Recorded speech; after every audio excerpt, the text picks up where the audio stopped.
All right, it's time to go to the Northland. Glen Keeley from Nanton, Alberta, Canada, one of two of the youngsters that not only just rides good, but this kid has come through the ranks the hard way. He was a calf rider and a mutton buster in Canada just as a little guy, 7, 8, 9 years old, into the boys steer riding competition, a bucking horse rider in the amateur ranks and onto the ranks of the pros. He has paid more than his dues, and now he is getting paid back for it.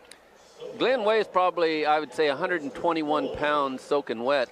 This bull weighs 2,200 pounds, Bob. Well, can you figure those odds against it when you figure, is it 22 to 1? Is it 200 times to 10? Any way you look at it, it's man's muscle and man's try.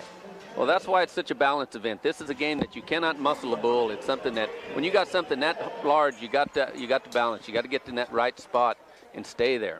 Now, that bull was just about ready to go. And then, all of a sudden, he went to jump up and threw him out of balance, so he's going to reach down, reset. Well, those bulls will try to take every advantage they can. They'll try to get a shot at you by leaning down in there where it gives them a bigger blow out of there.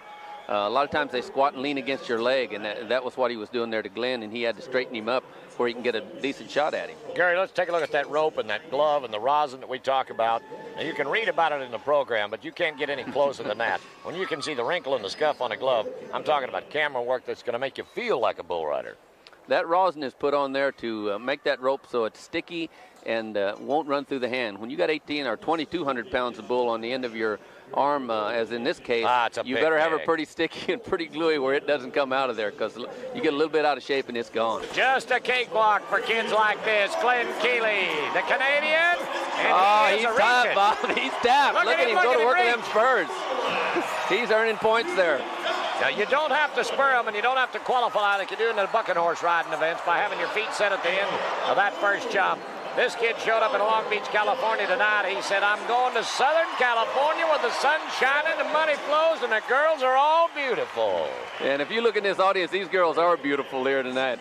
Glen just come out of Canada where it's cold. He gets down there in this warm sun. He feels good. I mean, he comes to ride. That just, whenever you feel good, you feel more like riding. And you can see that on Glen's face when just look at that intenseness in his face. Whenever you get aggressive and start using them feet, that's, you know, a cowboy's riding good and come to ride.